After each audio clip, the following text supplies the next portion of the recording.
भाई साहब खाद लेके आए हैं 15 बोरी और फटाफट से डालते हैं यूरिया अपने मक्के के अंदर। भाई साहब लिफ्ट पे इतना ज़्यादा वेट है और अपन ने एक सेल्फ लगाया, मतलब 6-7 कुंटल वेट है।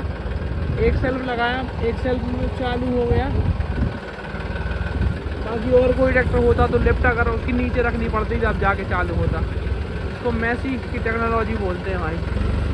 बाकी इसमें खाद डल गया है, कल शाम को ही डला है, तो अभी रिजल्ट नहीं आए हैं। 2 दिन में इस पर रिजल्ट आ जाएंगे। बाकी भाई आज पहली बार फील हो रहा है कि ट्रैक्टर आगे से लाइट है।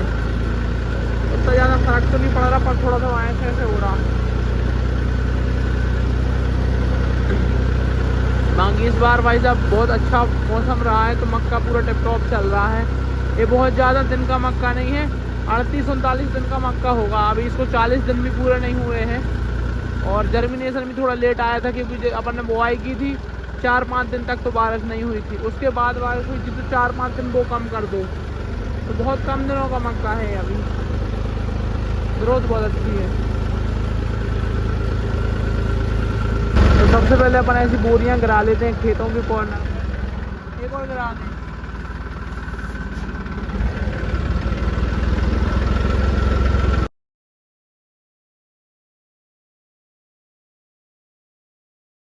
तो भाई साहब ये खाद चेक करो, ये क्या है, ये क्या है भाई। कल जो खाद डाल रहा है तो वो बिल्कुल चिप्स जैसा था, और ये आज का खाद इतना मोटा है। सावधानी से ये तो घोरे ही नहीं यार। तो खाद डलवाने की कार्रवाई अपन ने स्टार्ट करवा दी है और खाद डलने लगा है। और मैं सोच रहा हूँ कि भाई केसली जाऊँ मंडी और खाद का पता करके आऊँ, क्योंकि अपने पास लगभग 120 या 130 बोई थी। तो पिछले 3 दिन से अपन डाल रहे हैं। एक दिन अपन ने 21 डाली थी, एक दिन 25 डाली थी, और कल शायद से 24 बोई डाली है। तो ऐसा कुछ खाद अपन ने डाल दिया है। और अब अपन को और खाद चाहिए पड़ेगा। ई टोकन वाला सिस्टम बंद हो गया है, वरना भाई वो बहुत बढ़िया था। अपन फटाफट से बुक करते थे और फटाफट से लेके आ जाते थे। एक दिन अपन खाद डाल रहे थे, मैंने फ़ोन पे बुक किया और मैं इतने मतलब 2-2.5 घंटे में लेके वापस आ गया था। तो ई टोकन वाला सिस्टम अच्छा था, बस उसमें सुधार ये करना चाहिए था कि जहाँ 2 बोरी मिल रही थी वहाँ 3 बोरी कर देते, इतने में काम बन जाता। बाकी ये लाइन वाइन में लगने वाला सिस्टम तो मुझे बहुत बुरा लगता है, क्योंकि लाइन में खड़े होने में बहुत दिक्कत जाती है और बड़े परेशान हो जाते हैं। और मैं सोच रहा हूँ कि चलो मंडी चलते हैं, वहाँ से यूरिया की जुगाड़ करके लाते हैं, क्योंकि कुछ अपन ने गन्ने में डाल दिया था, कुछ धान में डाल दिया, और बाकी 75 बोरी अपन ने मक्के में डाल दिया है पिछले 3 दिनों में। तो खाद घर पे पूरा ख़त्म हो गया है, बस 5 बोरी बच रहा है और 15 अपन लेके आए हैं। तो इतना ही खाद है अपने पास, इसके बाद खाद ख़त्म है। और अपने लिए थोड़ा और चाहिए पड़ेगा, उस तरफ लगभग 15 के करना और मक्का है, तो उसके लिए और चाहिए पड़ेगा जितना भी लग जाए। तो भैया को यहाँ पे बुला रहे हैं, मैं जा रहा हूँ केसली, तो फटाफट से चलते हैं। बाकी अभी प्लेन यूरिया दे रहा है, डीएपी पोटास बुआई में दे दिया था। और इसके पहले वाले खाद में अपन ने एक जाइम दिया था, जिसको लाटू इक्कू या फिर टोकी के नाम से जानते हैं, तो वो दिया था। माइक्रोराइजर रैली गोल्ड वगैरह नहीं दे रहे हैं, क्योंकि उससे देने से कोई फ़ायदा नहीं है यूरिया के साथ। प्लेन अगर आप डीएपी के साथ दे रहा है, किसी और चीज़ के साथ दे रहा है, तो उसके रिजल्ट आएंगे, या फिर रेत के साथ मिला के डाल रहा है तो रिजल्ट आएंगे। अदरवाइज़ माइक्रोराइजा घुलनशील खादों के साथ काम नहीं करता है।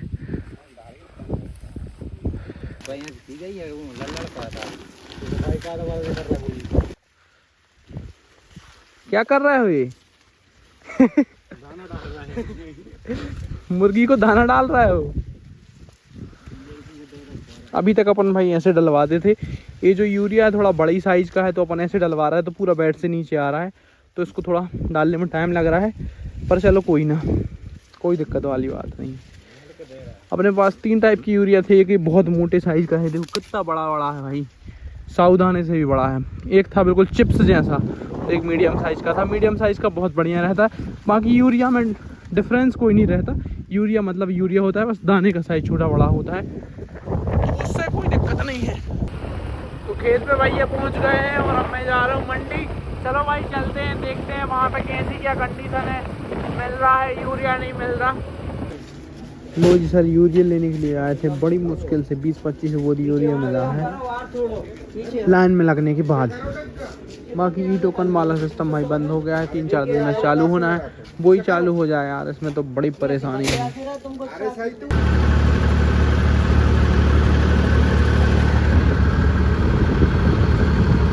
एक और नए दिन में आप सभी का स्वागत है। और आज भी अपन खाद डालने वाले हैं। कल का अपना पूरा दिन खाद लेके आने में बर्बाद हो गया था। बाकी अपन खाद लेके आ गए हैं। लेबर्स वहाँ से सीधे साउथ फार्म से यहाँ आ रहे हैं, मतलब नदी के रास्ते। बाकी इधर खाद डाल के आते, इधर कुछ रिजल्ट देखने को भी अपन को मिल रहा है। मक्के में ग्रोथ अच्छी हो गई है। बाकी ये वाला जो मक्का है, इसमें खाद डल गया है तो इसमें सारी नई नई पत्तियां दिख रही हैं, यानी कि ग्रोथ होना स्टार्ट हो गई है। उसके बाद 3-4 दिन बाद जो कलर है वो बहुत ज़्यादा गहरा होना स्टार्ट हो जाएगा। पहले जब यूरिया डालते हैं तब नई ग्रोथ आती है, फिर वही ग्रोथ गहरी पत्तियों में कन्वर्ट हो जाती है। बाकी बढ़वार अच्छी हो गई है, हाइट और ज़्यादा बेटर हो गई है इसकी। इस बार जो तना है वो बहुत अच्छा मोटा आया है, क्योंकि ज़्यादा बारिश नहीं हुई है स्टार्टिंग में, तो तने ने अच्छी मोटाई ले ली है। अगर तना मोटा रहेगा तो उत्पादन डेफिनेटली अच्छा आएगा। बाकी भाई अपन को स्प्रे भी करना है, लेकिन मौसम इस टाइप का है कि अपन स्प्रे नहीं कर पा रहे। बाकी मक्के में हर तरफ इम्प्रूवमेंट है। इस पर अपन ने यूरिया का स्प्रे किया था क्लोरेंटर्निप्रो और लैम्डा के साथ, तो इसमें भी ग्रोथ थोड़ी दिख रही है। बाकी खाद अभी नहीं डला है इसमें, आज खाद डलेगा, 2-3 दिन बाद से ग्रोथ अच्छी हो जाएगी। बाकी भाई ये लोग भी आ गए हैं।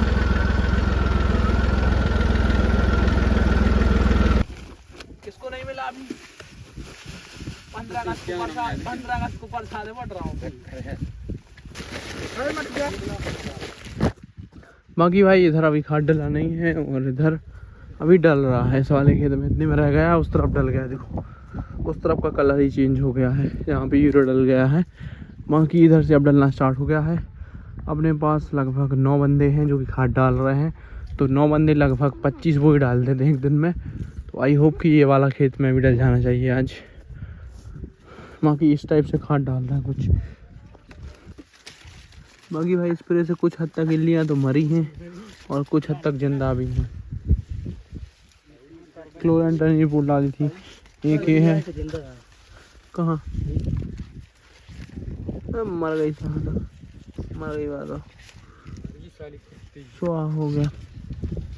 तो भाई साहब ये बोरी खोलने में स्पेशलिस्ट हैं, बाहर से बुलवाए हैं बोरी खोलने के लिए। फंस गई ले वीडियो। तो पूरे सड्डा नहीं आए थे पकड़ा, फिर भी लेकिन खोल देंगे, फंस जाए तो फंस जाए, पूरी जरूर खोलेंगे। कहीं से भी खोल देते, आगे से पीछे से, बात सब बगा दे।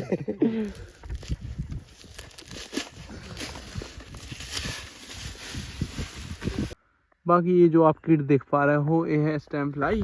पास से दिखा देता हूँ, ये देखो, ये अपने अंडे रख रही है और स्टेम बोर कर रही है।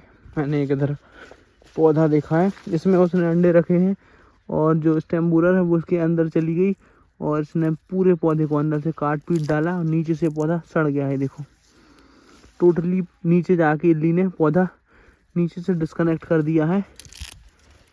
ये देखो ख़त्म है यहीं पे, ना भुट्टा लगेगा, ना ग्रोथ होगी, ना कुछ होगा। तो इसके लिए आप लैम्डा साइलोथिन के साथ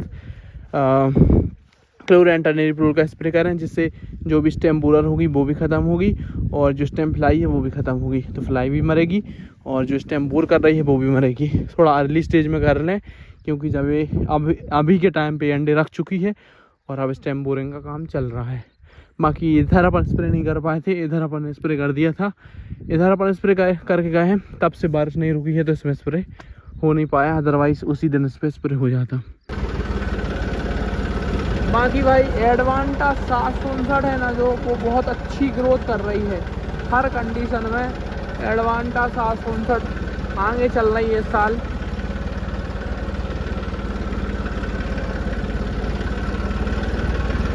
बाकी भाई इल्ली से बचाओ कि बारिश से बचाओ कि काय से बचाओ, जंगली सुअर से बचाओ।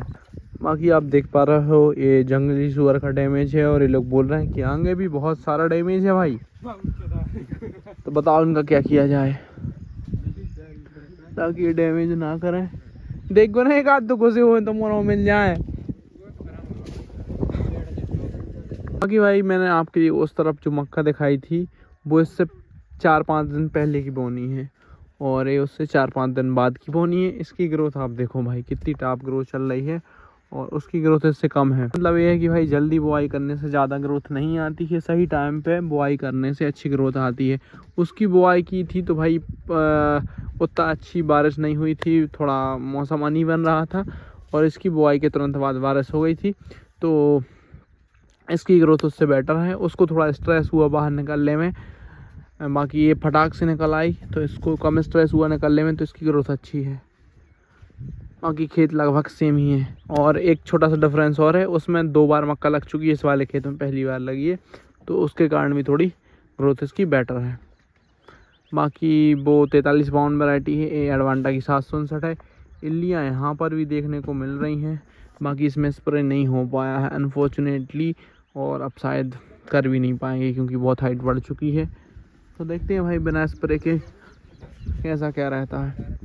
शायद अब नहीं करेंगे अपन स्प्रे क्योंकि बनेगा नहीं। अब इसमें कैसे घुसेंगे, पूरा बंदा अंदर चला जाएगा। लगभग 6 फीट की समथिंग हो गई है।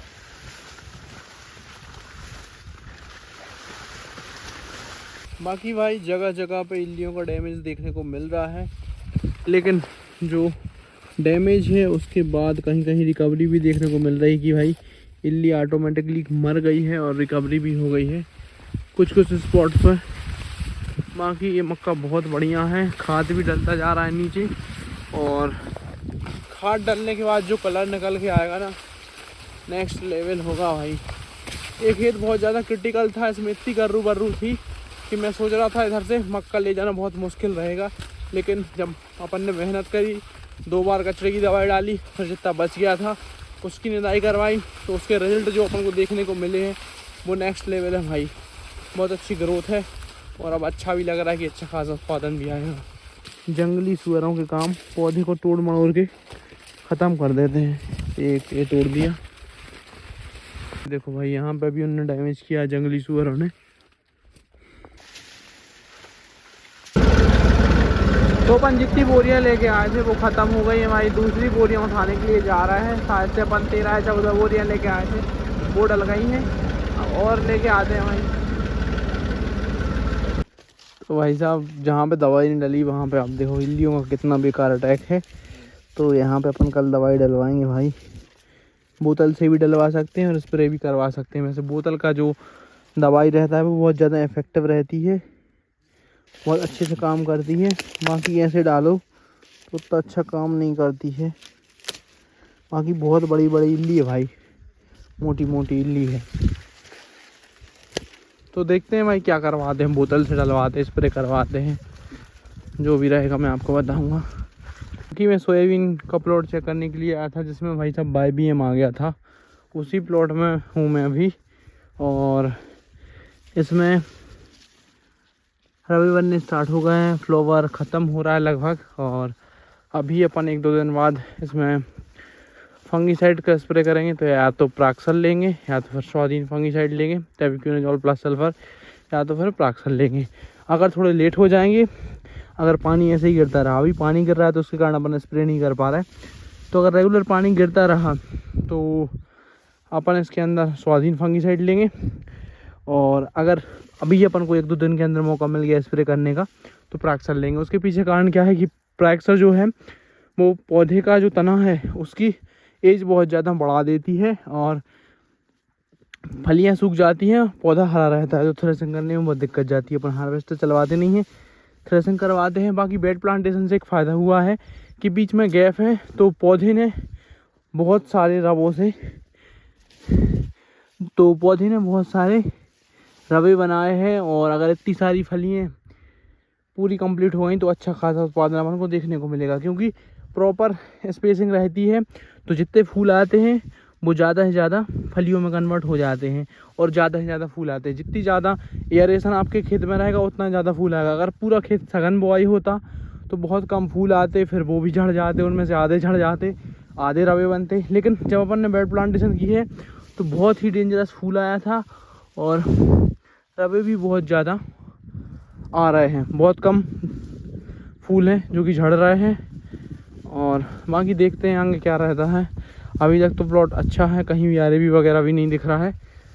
तो स्प्रे करेंगे क्लोरेंटानिप्रोल, प्रैक्सर 0050 और उसके साथ साथ एक आध वाइट फ्लाई के लिए मिला देंगे एसिटामाप्रिड वगैरह। तो ये रहेगा सोयाबीन पे अपना लास्ट स्प्रे। 4 स्प्रे हो चुके हैं। येलो मोजे के कारण एक थोड़ा एक्स्ट्रा स्प्रे करना पड़ा था सूटाथियोन का बीच में, बाकी वैसे 3 स्प्रे हुए हैं। एक सूटाथियोन का अकेले का किया था ताकि जो वाइट फ्लाई है वो ख़त्म हो जाए, येलो मोजे को और ज़्यादा ना फैले। तो ऐसे करके 4 स्प्रे हुए हैं। बाकी कुछ लोगों के भाई अभी 1-2 स्प्रे भी हुए हैं, पर अपने 4 हो गए हैं। वैसे देखे जाएँ तो 3 हुए हैं। एक बंदा भाई बोल रहा था कि लाल तुअर की कंडीशन चेक करवाते रहना। तो लाल तुअर की कंडीशन बहुत अच्छी हो रही है, इसमें ब्रांचिंग बहुत अच्छी ले रही है। ऐसा नहीं है कि बस एक ही एक लाइन ग्रो हो रही है और जल्दी से जल्दी अपन को एक गैप फिल करना है। अगर एक गैप अपन अभी ब्रांचिंग पे फोकस कर रहे हैं, अच्छी ब्रांचिंग आ रही है फिलहाल, तो अगर इसमें ब्रांचिंग नहीं आती तो अपन उसको ऊपर से कटवा देते ताकि ये गैप फिल हो जाए।